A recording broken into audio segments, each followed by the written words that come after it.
Welcome to The Valley's Voice, Arizona Live's Legal Truths.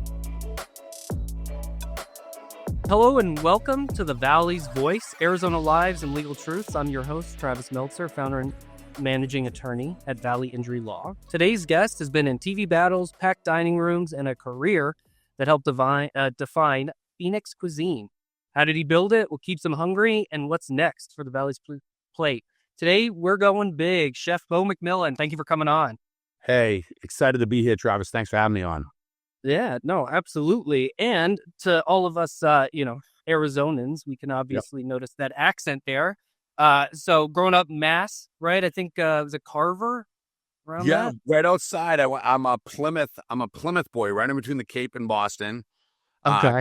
Grew up there most of my life, but I'm a native New Englander. I was actually born in Portland, Maine, but only lived there for a little time when I was a kid. Okay. I've actually been Portland, Maine, been out down Boston. Yeah. But yeah, Carver, Mass. So from your early life, I think I read a little bit somewhere you started, washing dishes and prepping at a place called Crane Brook Tea Room. Sure did. Yeah, if that's, assuming that's right. Now, how did that early job kind of hook you into cooking, or did it? That's where it all started. I'm not going to lie. It's funny you say that. My first mentor in my life when I walked into that kitchen who hired me was a gentleman named Francois Demilogue.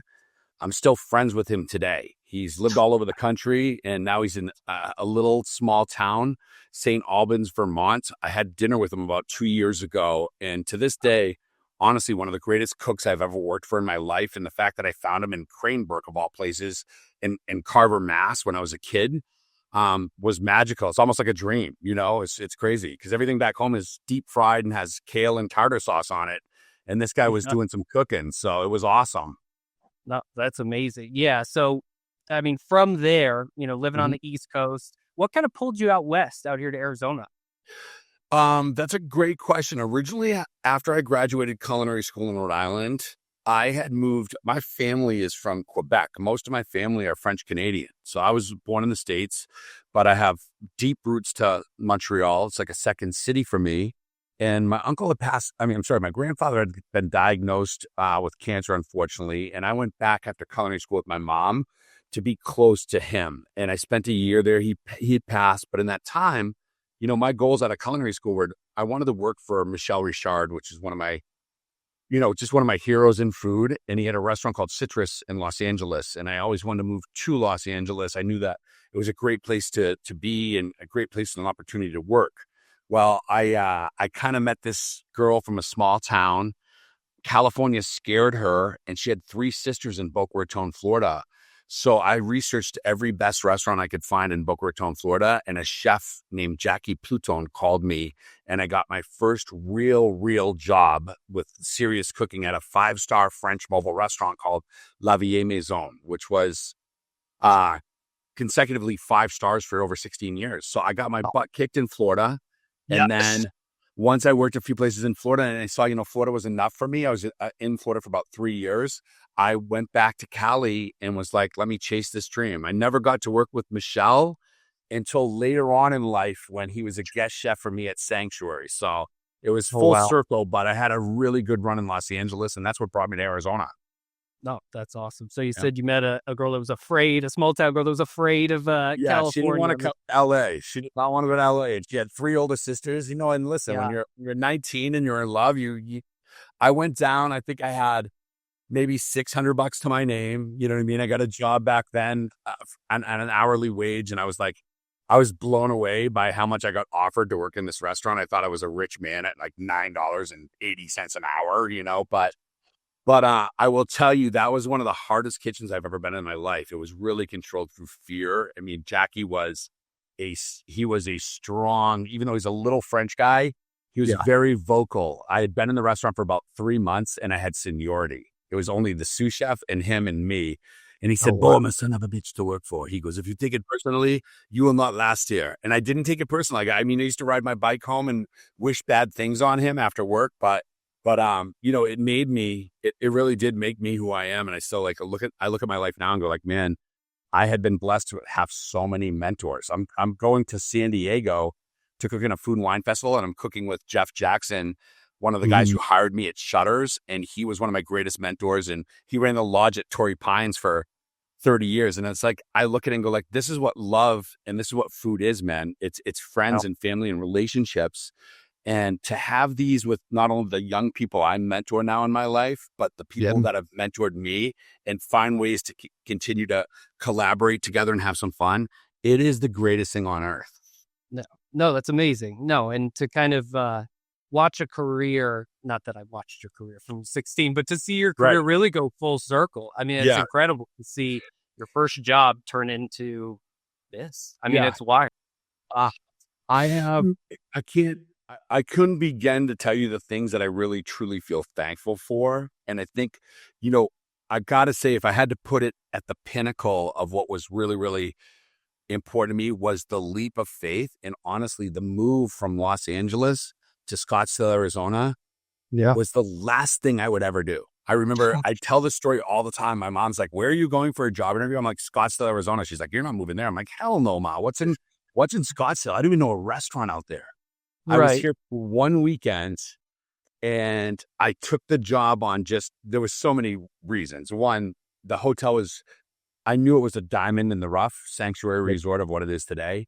Yeah. Two was the GM wanted me to be as creative as possible, and that's what I was really looking for in my life. Yeah. And three, because they were smart enough to say, you should go check out Old Town on a Friday night. And I went down there, and I'd never seen more beautiful women in all my life. I called my mom on Monday. I'm like, I'm moving to Scottsdale, Arizona. And what does it change my life? It literally changed my life. I was here for a year. My ownership for the hotel at the time was a place called John Gardiner's famous tennis ranch, but it had seen its best years in the prior.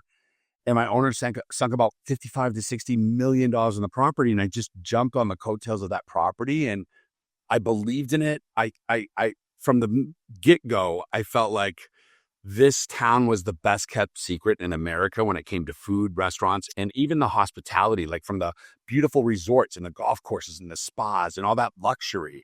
And it's just, for me, when I look at it, honestly, Travis, and man, it's like, I got to meet so many unbelievable people that had came through the doors at my resort. I got to cook for Gretzky for 5 years. I got to compete on Iron Chef America. I got to cook for 2 presidents. Things that you get to put. I put on a food and wine festival called Nirvana Food and Wine. I look back and I'm like, dude, Beau, it's like all I can do is champion the community here and how well they support us chefs in the food world and mixologists and winemakers and everything that there is. And because there's people from all over. It's like a mini melting pot in such a young city. So, bro, it was awesome. Awesome to me. No, it's amazing. And it's funny that you say that. I'm glad somebody who knows what they're talking about can at least, echo what I've been saying to my friends and family. I'm originally from Vegas and moved out here for law school. And I said the one thing that stood out was the foods. The food scene here has been, it's been rocking for a while. And, you at the helm here, and it's been great. And so kind of like perfect thing to get into this next question. So like, what kept you inspired in that one kitchen? You were was it Sanctuary for 20 years? 23. That's so much. So, what was honestly what I love so much about that was I was so committed to Sanctuary, and I grew up at Sanctuary with so many others. I sat around a table of ex-com committee members that had, our spa director, 16 years, our marketing person, 21 years, our GM, 20 years. I had, I always bragged because I was there the longest, you know what I mean? So I whatever, but we were so bought in, and it was such a great culture. That was one. The culture was just incredible. Talented people, like-minded individuals that were passionate about service and hospitality, but that all stemmed from the amazing ownership we had. The Castellini family out of Cincinnati, Mr. Castellini owned the Cincinnati Reds, right? And he was a very successful man with a bunch of companies, but his family was so emotionally connected to the resort. And how many people can you work for in a life, not only that look at this place and say, my first interest wasn't to turn a profit. His first interest was, honestly, to have the best service and the best resort he could have for his guest, and to make sure his team and his staff had what they needed. He continually supported us. It was phenomenal. What that built for everybody there. And what that said is that's why I have an hourly employee that I hired in 2001 that still works for me today. Because of those values, because of how you could make people feel valued. I felt like an owner, and he treated me like a son. And literally, I was there 23 years. And I remember I would tell people I'd been there for 10 years, and they'd be like, man, that's really good. And then sometimes I'd be like, I've been here for 15 years. And they'd be like, what's wrong with you? You know what I mean? It's like, I always dreamed about doing other things, but I knew where the grass was the greenest. And I had, to my perception, the greatest stage in Arizona up on that north slope of Camelback Mountain. And then here's the other thing, Travis, literally have someone behind you that's like, go for it all the time. Yeah. We got your back, Beau. Let's do a food and wine festival. Let's host Bar Brawl. Let's make Lunch and Learn popular. Let's bring guest chefs in from around the country. And, let's do this. That was the way it was. And, man, 23 years of that to me is like, I know what that's like. And, the amount of gratitude I feel is amazing. And then literally I knew if I was going to get out of there at some point, I wanted to go do things. And that's what I'm doing now. I'm trying to be diverse. I didn't want to stay in one place. I wanted to open up 30 places. I might be a little too aggressive right now, but I'm trying to reel it in. No, you know what though? Like having that kind of freedom, particularly in a creative field like yours, and people sometimes, I wouldn't say sometimes, I feel like a lot of people don't understand that cooking is a creative field. There is a creative, it's an art. It is. I mean, don't get me wrong, it kicks the shit out of you getting there, but it is absolutely an art, and it's impressive, and it's incredible to see, people coming together and creating something that not only looks good, but tastes good. No, so it's incredible. So, how did, coming up to the desert, I know, and we'll get into your lovely, Kala and Clive Collective, and sure. But, coming out to the desert and local producers, did any of that really kind of shape your, what you and your flavor profiles that you've come to be known for? I think honestly, it's the community. I think that one is, to be honest with you, when it came to elements, I was a part of the opening in the hotel, but the vision for the restaurant, the vision really came, I think, from West Rock Hospitality. That was like Bill Nasikas, Scott Lyon, Pete Kropstein. And of course, one of my other mentors, Chuck Wiley, and so when they had said, hey, we want to create, and this was the goal, I bought all in. We want to have a world-class restaurant that's built inside of a world-class resort. And I just got it. I just knew that we weren't going to be a spa resort that was attached to a hotel. That's not what we were trying to do. And the other side, they said, we want to be farm fresh American fare with Asian accents. Now, Boston, we take pride in, Chinatown, and I'm telling you, it's like, that was my flavor. So when they were talking soy sauce and sesame oil and ginger and lemongrass and chili and, all these beautiful pungent ingredients working through it, that's what got me going. But the best part about it was, Travis, honestly, is I had to learn. I had to teach myself as a chef in that restaurant. I changed my menu monthly originally. And we got so busy and expanded that I couldn't, as soon as my guys got a dish down, I was changing. And I realized it was too much. But I wanted to do that for two reasons. I wanted to do that with Chuck, obviously, too, was because we didn't want to get stuck if we did something that we did it too well, that we would never be able to change because people would kill us, right? Like, I remember I took a filet off a menu one time, and some guy's like, you've ruined my life in the dining room. And I'm like, buddy, just try the New York strip. It's good. Like, try something else, And so one is, with being able to be creative, and I say this, creativeness is God's gift to us. Being creative is our gift back. That was where I was at my happiest. That's where I was at my true self. But that's where not only I think you could really harness your potentials, but also your passion. But also it was infected by everybody. So it got everybody involved. And to have people support that. Now, keep in mind, we still had to go, we're not perfectionists here. If the dish sucked, we took it off. You know what I mean? And it was judged by our communities. But when I went out there and someone from New York told me, dude, this might be the best meal I ever had in my life, or that was the best sea bass I ever had in my life, I listened. You know what I mean? And I didn't mess with it. So I get it. There's so many talented chefs, and they want to have a message, or they want to they want to teach and they want to be able to showcase what they have and all this stuff. But to me, the end of the day, if you don't make the customer in your restaurant a star, if you're not willing to hear, I would rather have a very popular restaurant than a Beau MacMillan restaurant. If you have a full restaurant and no one comes back, you don't have a successful restaurant. You know what I mean? So Yeah. it's a work in progress. And, I was blessed to have a beautiful hotel around me with rooms that went for $2,000 a night or $1,500 a night or whatever it was. And the beautiful views. And I had a catering facility. And so all of that kind of, it was just a dream. I hit a jackpot, Yeah. Yeah. No, I agree. I've been there. I not for 23 years, but I had gone there. And I couldn't imagine that being kind of I wouldn't even call it a second home for you. It was probably your first home. Oh, yeah.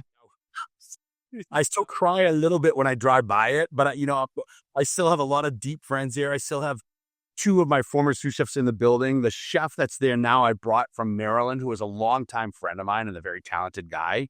So, so I mean, it's a place that's always going to be in my heart, and it's at its next evolution in its time.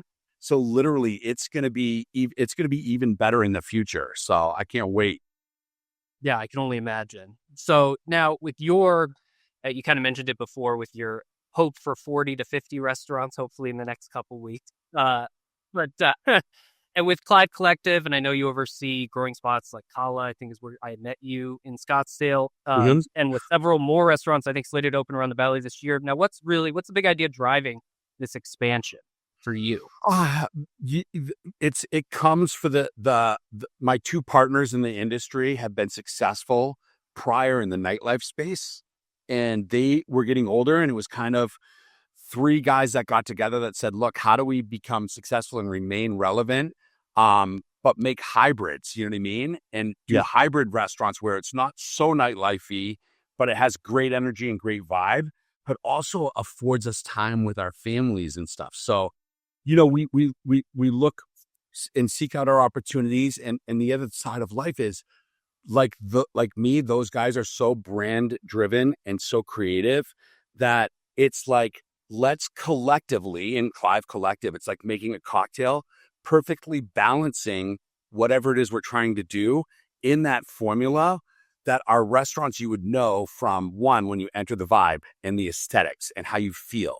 Then music is a huge part of what we do in our restaurants, from Tell Your Friends, the new speakeasy, if you haven't been, very, very like visually stimulating. And also I sound biased and I don't want to sound the wrong way, but I love it there. I'm like, this place will get me in trouble. And it's my own spot. I love to hang out. In that space. And so we're really active in, it's not one thing. It's not service or it's a chef driven food thing. And that's going to be the marquee. We really have to find our places. And I think that even in this world today, it's about volume and variety and maybe even small and more versus big and less. Yeah. And put that all together. And if you can just get it all together and then have that genuine hospitality where people care, like that's what Clive Collective is all about. Yeah. No, that's awesome. No, and I appreciate your spots for sure, because it does. I mean, it feels like a nice mix of kind of everything you would want to expect from. Honestly, it kind of comes from the foundation that you came from. I mean, you have your restaurant in your hotel in a beautiful city like Scottsdale, so you've created this small little cookie cutter version, and now you've fucking nailed it, though. We got three more downtown, and I remember getting this is just think about this, Travis, and 15 years ago, you couldn't get anybody to go downtown to Phoenix to eat dinner. And we shot, and there was so many cool things that happened, but they weren't supported enough around it. Now you can't get a space in Scottsdale or Phoenix. You know what I mean? It's like you look at Phoenix. I went to dinner with my wife. I went to Saki House not too long ago, and I was downtown Phoenix on a Wednesday, and I was like, this is booming down here. There's so many cool things going on. So I think that's kind of fun for us is to showcase, my next project, Kuza, is going to be a little elements related. I'm bringing back some Asian stuff. I was like, when I left Sanctuary after 23 years, I was like, I'm never cooking with miso again. 3 years later, I'm like, I have to have miso and soy. Like I cannot not cook with it, you know? And then we have a restaurant called Ada that's coming downtown, and it's a little ways away, but I'm wicked excited about this because, you know, I want to put some real approachable food to that market, but do it almost like coastal where I can tie in some of my New England roots. There's not enough lobster rolls in this city. There's no clam chowder. You know what I mean? I can always do the raw bar, but I also think like, I also want that California kind of like fieldy, kind of like earth and farm feel, like mustards where there's wood roasted vegetable dishes and dips and spreads and just clean food. And it's not big portion, and it's got great, you know, gin-based spritz cocktails and a very nice light vibe that's like, you know, showcasing a little bit of my home. You know what I mean? So yeah, I'm excited about it. That's great. Well, I'm excited too. And, you know, it's one of those things where not that everybody's going to listen to this the same time we're filming this, but now I'm hungry. It's probably a little early. Let's go. So I'll meet you at college. But look, well, I really appreciate you being here. You know, it's really kind of all the time we have. So Chef Beau MacMillan, a Valley legend. If you're hungry for more, smash a follow, drop a review, and share this episode. New voices, new stories every week on the Valley's Voice. Until then, eat well, stay safe. Thanks, guys. Thanks for watching. Be sure to hit that like and subscribe button and leave us a review in the comments.